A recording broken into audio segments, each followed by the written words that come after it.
আমার মায়ের খুব শখ ছিল তার প্রথম সন্তান হবে ছেলে, কিন্তু মায়ের সে আশা ভরসা ধুলিকণা দিয়ে মেয়ে হিসেবে জন্ম নিলাম আমি। আমার প্রতি মায়ের কোনো টান ছিল না, না মায়া না ঘৃণা।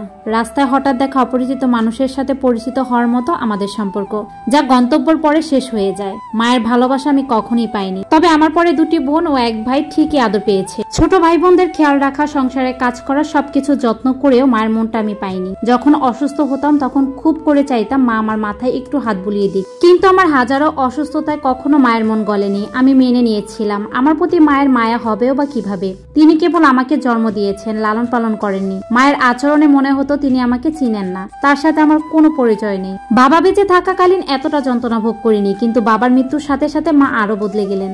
আমার বয়স তখন 17 বছর। একদিন মা এসে আমার পাশে বসলেন, একটি হাত ধরে নরম স্বরে বললেন, তোর বাবা বেঁচে নেই। তোর ছোট ছোট ভাই বোনদের কি হবে কে জানে, তাদের ভবিষ্যৎ অন্ধকার। এখন তোকে এই দায়িত্ব নিতে হবে। তোর মামারা মিলে তো তোর বিয়ে ঠিক করেছে, পাত্রের প্রচুর টাকা। বিয়েটা হয়ে গেলে তোর ভাই বোনদেরও একটা গতি হবে। আমি চাই তুই এই বিয়েটা কর।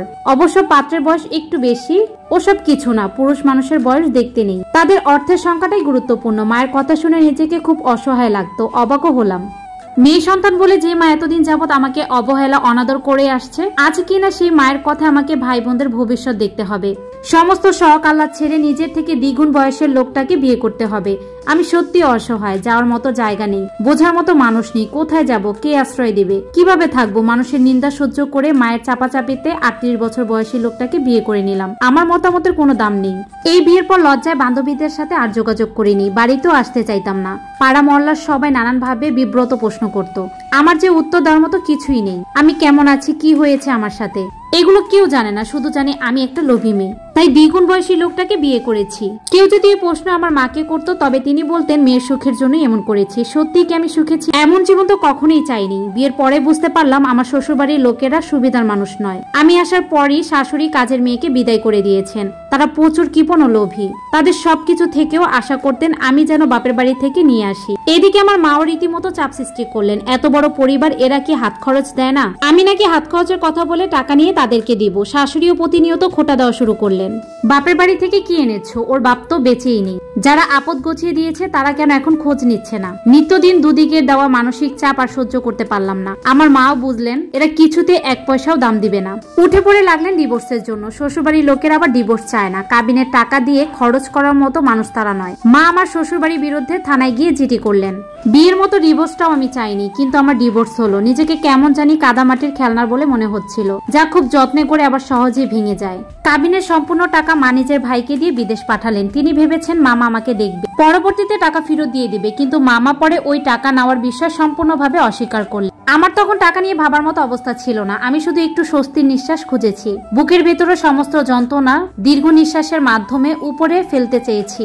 ডিভোর্সের পরে জীবন আরো অসহায় হয়ে উঠল। মা আগের থেকে খুব বাজে আচরণ করেন। সামান্য ত্রুটি হলে ডিভোর্স নিয়ে কুৎসিত কথা বলেন, যেন আমার ইচ্ছেতে ডিভোর্স হয়েছে। আমি ওই মানুষগুলোকে কন্ট্রোল করতে পারিনি। প্রতিদিন আমাকে অভিশাপ দিতেন, আর সমাজে তো আছেই। ঘরটাই আমার জন্য নরক হয়ে উঠল। আমি তখন গার্মেন্টসে কাজ নিলাম। আমার টাকায় সংসার চলছিল, তবুও মায়ের ক্ষিপ্ততার শেষ নেই। অবসর সময়টুকু আমি কাজ করতাম, কিভাবে 2টা টাকা বেশি উপার্জন করব তা ভেবে রাতে ঘুম হতো না। বন্ধুটিকে বিয়ে দিলাম আমি।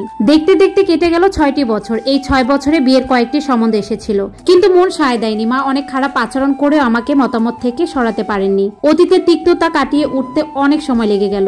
এত কিছুর পরও আমি মায়ের নিকট ভালো মেয়ে ছিলাম না। আমার বন্ধুটি বিয়ের পরও তাদের সকল চাহিদা আমাকে মেটাতে হতো। তাদের কি লাগবে না লাগবে হাজারটা ফরমাইশ শুনে আমি ভালো হতে পারিনি। আমার ভাই সবার ছোট, অতি আদরের বাদর হয়েছে, প্রচন্ড জেদি, একখোরা, কোনো কাজ করতে চায় না। দিন যত যাচ্ছে জীবন ততই বিষাদ হচ্ছে। একটা সময় পর মনে হলো কাদের জন্য এসব করছি আমি, কি লাভ তাতে? তারা যদি নিজেদের ভালোটা বুঝতে পারে তবে আমি কেন না, কেন নিজেকে তাদের জন্য শেষ করব? প্রথমবারের মতো মনে হলো খুব দ্রুত অনেক দূরে। এর মধ্যে ভালো একটা পরিবার থেকে বিয়ের প্রস্তাব এলো। তারা মধ্যবিত্ত দেখে মা রাজি হলেন না, কিন্তু আমি মতামত দিয়ে দিলাম। পাত্রে 3 বছরের একটি মেয়ে আছে, ওনার স্ত্রী মারা গেছে। আমার এখানে বিয়েটা হলো। আমার মায়ের আচরণের পর পৃথিবীর আর কারো মায়ের প্রতি ভরসা জন্মেনি। শাশুড়ির আচরণ নিয়ে কখনো উৎকণ্ঠ তৈরি হয়নি। আমি ধরিয়ে নিয়েছিলাম যেখানে আমার নিজের মায়ের কাছে আমি ফেলনা, সেখানে মানে অন্যের মা কিভাবে আর আমায় বুকে নিবেন। এই ধারণা ভেঙে দিলেন আমার বর্তমান শাশুড়ি। ভালো কিছু রান্না হলে সবচেয়ে ভালো অংশটুকু আমার জন্য তুলে রাখেন। সবার হবে কি হবে এই আশঙ্কা দেখা গেলে প্রথমে আমাকে বেরিয়ে দেন।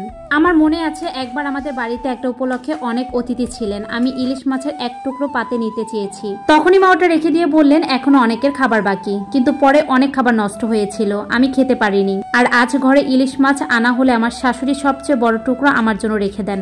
নিজের মায়ের থেকে ততটুকু আদর পাইনি যতটুকু আদর আমার শাশুড়ি থেকে পেয়েছি।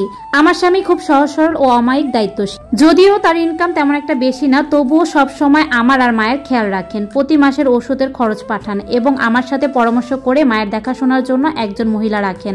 এখন আমার মায়ের মধ্যে সন্তুষ্টতা নেই। আমার স্বামীর দেওয়া দেখে ভাবেন প্রচুর টাকা, তাই দুদিন পর পর নানা বাহানায় টাকা চান। আমি হাঁপিয়ে উঠেছি, স্বামীকে বারণ করেছি আর যেন টাকা না দেন, কিন্তু আমার স্বামী একদমই আমার কথা শুনতো না। তো আজকের ভিডিওটি এখানে শেষ করছি। কেমন লেগেছে জানাতে পারেন। ধন্যবাদ।